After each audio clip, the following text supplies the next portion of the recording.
Tulad ng PNP, may tracker teams na rin ang NBI para sa manhunt kay Senator Bato de la Rosa.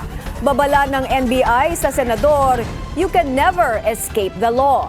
Ang detalye sa agenda report ni Andrea Salve.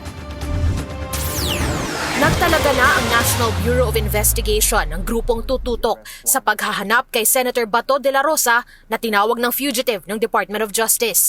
Aminado si NBI Director Melvin Matibag na hamon sa kanila ngayon ang pagtukoy sa kinaroroonan ng senador. Pero sinisilip na raw nila kung paano ito umalis ng Senado noong nakaraang linggo matapos ang shooting incident. Base sa official records, nasa bansa pa rin daw si De La Rosa.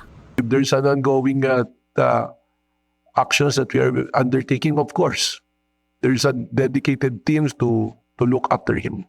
And we will arrest him. Masata kita na. And siya. The challenge is he's from the law enforcement, so he knows how law enforcement think and move daw. But of course, eventually, yung mga ganyang bagay naman, you can never escape the long arm of the law. So, mahanap at mahanap ka. Natanong din si Matibag kung meron ng Interpol Red Notice na na-issue para kay De La Rosa. Pero anya, tanging ang DOJ ang makakasagot dito. Gaya ng una na rin niyang sinabi, sa DOJ ang bagsak ni De La Rosa kapag nahuli na ng mga otoridad. Umalma rin si Matibag sa pahayag ng kampo ng senador na maaaring sa kanyang legal counsel isilbi ang arrest warrant.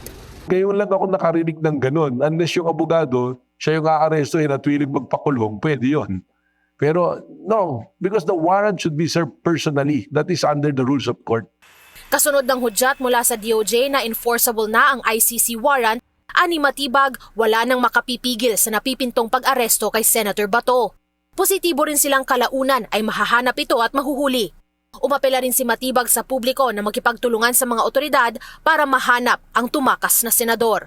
Para sa agenda, Andrea Salve, Billionaire News Channel.